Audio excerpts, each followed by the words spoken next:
बरं विचार करा, हजारो वर्षांपासून भारतात एक शिक्षण परंपरा चालत आलेली आणि अचानक ती बाजूला सारून एक पूर्णपणे नवीन सिस्टम लागू होते. हो, मध्ययुगीन भारतात मुस्लिम शासकांच्या काळात अगदी हेच घडलं. तर आज आपण ह्याच काळातल्या शिक्षण व्यवस्थेमध्ये डोकावणार आहोत.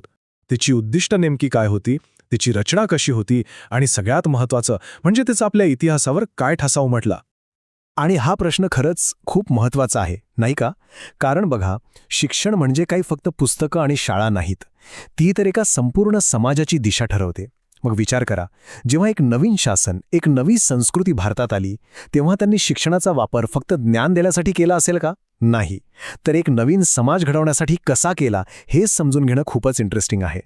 तर मग आपण हे सगळं 5 सोप्या टप्प्यांमध्ये बघणार आहोत. सगळ्यात आधी ही नवीन प्रणाली नेमकी आली कशी, मग तिची उद्दिष्ट आणि त्यामागचे आदर्श काय होते, त्यानंतर तिची शैक्षणिक रचना म्हणजे मक्तब आणि मदरसा काय होते ते पाहू. मग आपण एक बॅलन्स्ड आढावा घेऊ, म्हणजे फायदे तोटे काय होते ते, आणि शेवटी या सगळ्याचा आपल्यावर काय परिणाम झाला, म्हणजे तिचा वारसा काय यावर नजर टाकूया. चला तर मग सुरुवात करूया आपल्या पहिल्या भागापासून. ही नवीन शिक्षण प्रणाली आली कुठून आणि तिचं स्वरूप नेमकं कसं होतं ते बघूया. तर मुस्लिम शासकांच्या आगमनानंतर भारतात जी शिक्षण प्रणाली सुरू झाली ना, ती आपल्या आधीच्या गुरुकुल किंवा बौद्ध विहार पद्धतींपेक्षा एकदम वेगळी होती. म्हणजे तिची मुळं होती पर्शिया आणि अरबस्तानात. विचार करा, भाषा नवी, विषय नवे, शिकवण्याची पद्धती नवी, सगळंच नवीन होतं. म्हणूनच याला भारतीय शिक्षणाच्या इतिहासातलं एक नवीन पर्व मानलं जातं. हे जे वाक्य आहे ना, हे या प्रणालीचं अगदी सार सांगतं. डॉक्टर FEK काय म्हणतात की ही प्रणाली काही भारतात हळूहळू विकसित झाली नाही, ती थेट बाहेरून आयात केली गेली होती. म्हणजे तिचा आपल्या स्थानिक शिक्षण पद्धतींशी, जसं की ब्राह्मणी पद्धत, काही संबंधच नव्हता. ती पूर्णपणे एका वेगळ्याच सांस्कृतिक आणि धार्मिक पायावर उभी होती. बरं, कुठलीही शिक्षण व्यवस्था काहीतरी ध्येय समोर ठेवूनच बनवलेली असते, बरोबर? मग या नवीन प्रणालीमागे नेमके काय हेतू होते? ते फक्त धार्मिक होते की त्याला राजकीय आणि व्यावहारिक बाजू पण होती? चला शोधूया. या प्रणालीचं सगळ्यात मोठं आणि पहिलं उद्दिष्ट होतं ज्ञान आणि धर्माचा प्रसार करणं. म्हणजे इस्लामच्या अनुयायांना धार्मिक शिक्षण देणं, त्यांना कुराण आणि शरीयतचं ज्ञान देणं, हे तर मुख्य ध्येय होतंच. पण त्याचबरोबर इस्लाम धर्माचा आणि मुस्लिम संस्कृतीचा प्रचार करणं हे सुद्धा एक मोठं उद्दिष्ट होतं. थोडक्यात काय, तर शिक्षण हे धर्म आणि संस्कृती रुजवण्याचे एक पॉवरफुल साधन मानलं गेलं होतं. आणि ज्ञानाला किती प्रचंड महत्त्व दिलं गेलं होतं हे या एका वाक्यातून लगेच लक्षात येतं. पैगंबर मुहम्मद यांनी काय म्हटलंय की एका विद्वानाची शाई ही धर्मासाठी प्राण देणाऱ्या शहीदाच्या रक्तापेक्षाही जास्त पवित्र आहे. विचार करा, याचा सरळ अर्थ असा की ज्ञान मिळवणं आणि ते पसरवणं हे एक अत्यंत पवित्र, एक दैवी कार्य मानलं जात होतं. आणि याच विचाराने त्या संपूर्ण शिक्षण व्यवस्थेला प्रेरणा दिली. बरं, फक्त धार्मिक उद्दिष्ट होती का? तर नाही. यासोबतच काही पक्की व्यावहारिक आणि राजकीय ध्येयसुद्धा होती. 1. विद्यार्थ्यांचे नैतिक चारित्र्य घडवणं. 2. त्यांना जगात यशस्वी होण्यासाठी म्हणजे नोकरीधंद्यासाठी लागणारी कौशल्य शिकवणं. आणि 3. जे सगळ्यात महत्त्वाचं होतं ते म्हणजे राज्याला आणि शासकांना लॉयल असणाऱ्या, एकनिष्ठ असणारे प्रशासक आणि विद्वान तयार करणं. म्हणजेच काय, तर शिक्षण हे राज्यकारभाराचा एक महत्त्वाचा पिलर होता. ठीक आहे, तर आता आपण या प्रणालीच्या प्रत्यक्ष रचनेकडे वळूया. म्हणजे ही सगळी उद्दिष्ट प्रत्यक्षात आणण्यासाठी शाळा कशा होत्या, अभ्यासक्रम काय होता आणि शिकवण्याची प्रोसेस कशी होती ते समजून घेऊ. ही शिक्षण व्यवस्था अगदी सोपी होती. 2 भागामध्ये विभागलेली होती. एक होतं प्राथमिक शिक्षण, ज्याला मक्तब म्हणायचे, आणि दुसरं होतं उच्च शिक्षण, ज्यासाठी मदरसा होत्या. हे 2 शब्द लक्षात ठेवा, कारण ते या संपूर्ण सिस्टमचा आधार होते. तर आधी बघूया मक्तब. हा शब्द आलाय कुतुब या अरबी शब्दावरून, ज्याचा अर्थ होतो त्याने लिहिले. आणि नावावरूनच कळतंय की इथे मुलांना लिहायला वाचायला शिकवलं जायचं. हे म्हणजे आपली प्राथमिक शाळाच. आणि बहुतेक मक्तब हे मशिदींनाच जोडलेले असायचे. का?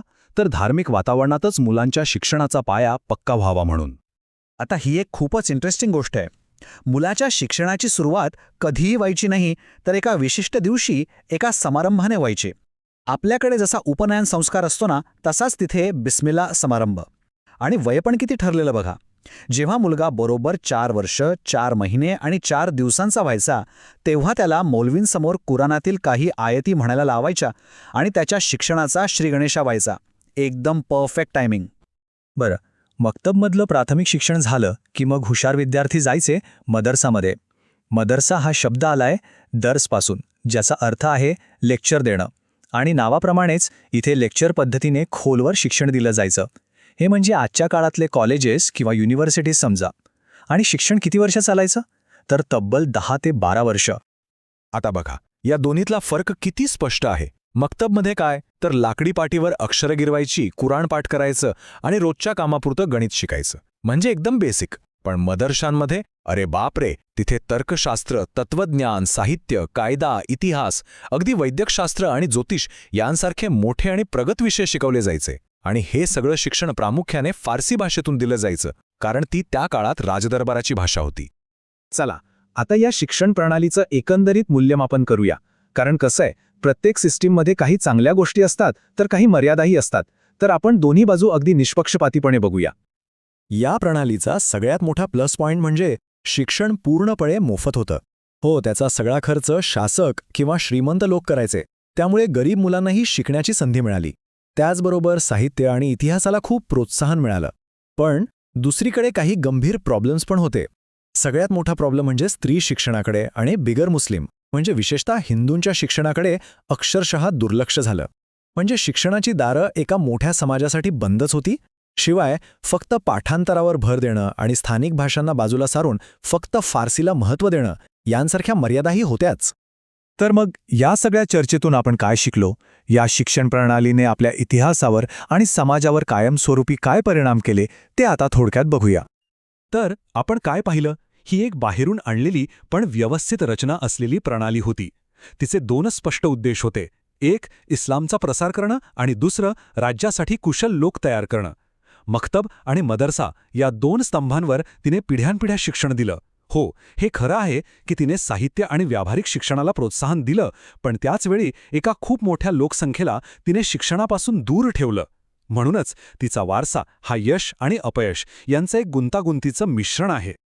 आणि जाता जाता एक विचार करायला लावणारा प्रश्न.